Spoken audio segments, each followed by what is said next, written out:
So now I'd like to do a demonstration in oils in my studio with the effects of atmospheric perspective. This canvas is, a middle size, medium size for me. It's a 1824. And I wanted to develop this painting, as I develop all of them kind of in different methods, strictly thinking of atmosphere. So I'm going to be putting the values in not so much as a design shape. I am designing them, but far more thinking about what is the value and what is the temperature as I place these shapes. And especially as you see me put the shadows at the back, this is backlit mountains and rocks. And notice how I'm putting the values in, how I'm going cooler to warmer, but we don't have to be a slave to always putting our darkest values in the foreground. You can see I've put a middle to dark value range in that mountain on the right. The atmospheric perspective not only affects the distant mountains and getting them lighter and cooler, but it also has effect on the lights. As we talked about looking through water, is everything's being affected. So you can see the snow on those distant mountains. I'm pulling those into warms, but trying to stay away from yellow, because they are on the light side where it's catching light, is a white, but yellows are our weakest color at distance. So that when I lean warm, I have to pull more yellow out. And then when I go into the shadow side of the snow, knowing that's very influenced by the sky, so it's going to be not only receiving the atmosphere, but it's also going to be getting the ambient light, which is falling into it. As I develop this, like right now in the clouds, take note that every shape to me is important. Whether it's clouds, whether it's mountains, whether it's the design of snow going through, there isn't a place that we ever want to kind of turn our brain off and coast. Always we're thinking, what's the best way I can design this shape? How do I not repeat form? How do I give it a nice rhythm or a nice gesture? So here is the backside, looking for big shapes versus small shapes versus medium shapes, trying to get a interesting composition. So these are the backside. I first look for the value, like the overall value. This is kind of where the form turns away or where there's rocks in the boulders in the distance. But do notice the white of that snow, that is, you can see in the middle of my canvas that there's a little bit of canvas showing. And notice how much farther I knock white down, because as I've mentioned, color lives in the middle, not in the extreme. When I go black or when I go straight white, it won't have a temperature. Or I should say, will have very little. Or sometimes can even go the wrong temperature. A straight white canvas might go cool when I actually need a warm. So I'm thinking of that snow as I'm still looking through something. It's getting affected. So we're looking for in these rocks bounced light as well. Though the effect of bounced light will be happening in the distance, I just want to make sure I don't show it as strong and as powerful as I will be able to observe in the foreground. And I'll be putting some dark accents in, of course, around my foreground rocks and boulders and things. But we don't want to fall into the idea that, well, the darkest always has to be right in the foreground, because it does not. It certainly, in the rocks and boulders in the foreground, you could be receiving so much bounced light that a tree, an upward plane, or a vertical plane in a little bit more of a distance is going to receive less light, as we talked about. Hopefully you can see throughout here that it's slowly but surely developing to give depth and distance without having to go extreme. Like I could if I wanted, as I showed in the examples, the digital examples, like just shoot mountains way back in the distance, but that's a conscious choice. In this one, I wanted to show really how much I can develop a scene without having to, just push it completely back.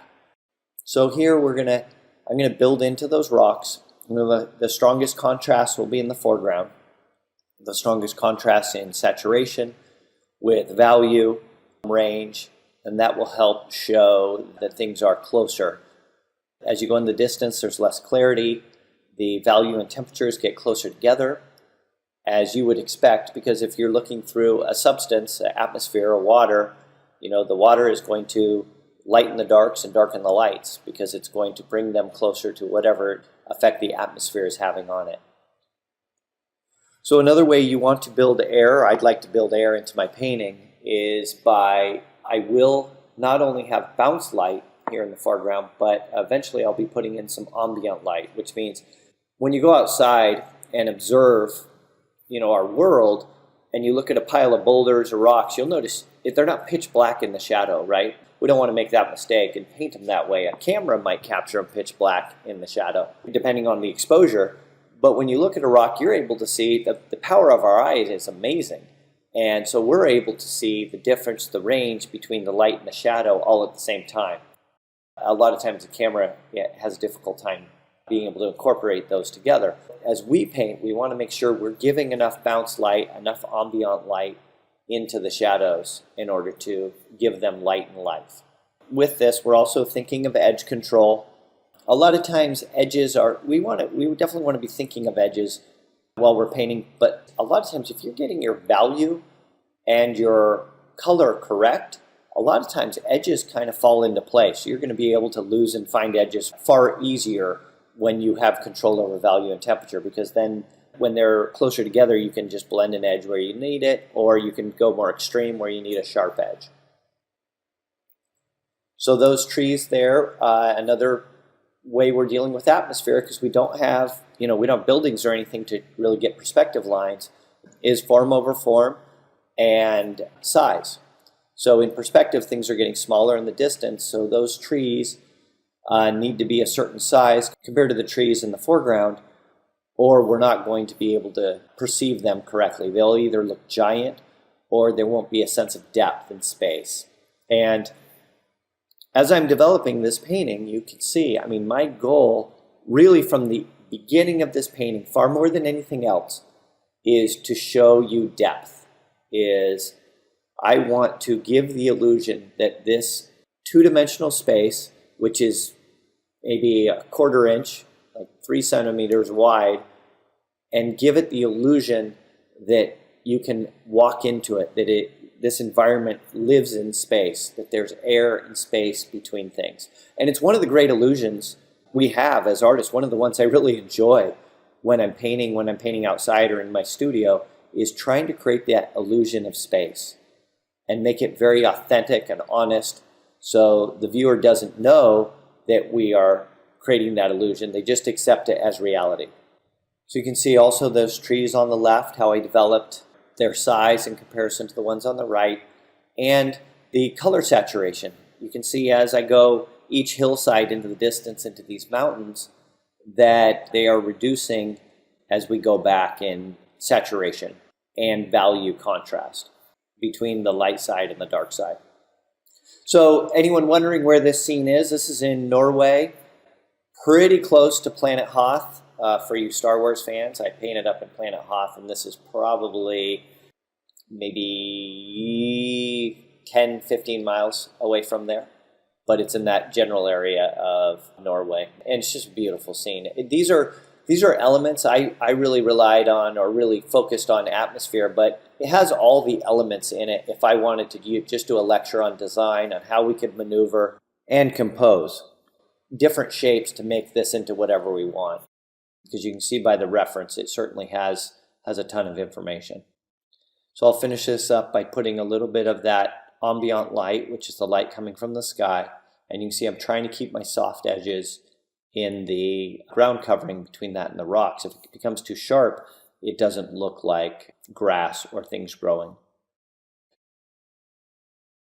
So as I get ready to bring this painting to a conclusion, notice in the rocks how I will start putting in some ambient light.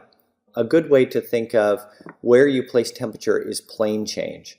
So if the plane is in the shadow but facing the sky, you know it's going to receive ambient light of whatever color the sky is. If the plane is facing the ground, and the ground in this case is another rock or grass, it's going to be receiving its light source is not the sky anymore, its light source is now the ground. So remember that for everything has a light source. We just have the most powerful light source is the sun. So I think one of the best things that we can do is build our observational skills, is take the knowledge of how atmosphere is supposed to work and then compare it when you go outside and see. But the real open book test is getting outside and observing for yourself, whether you're painting, whether you're driving in your car, and you can always be building your knowledge.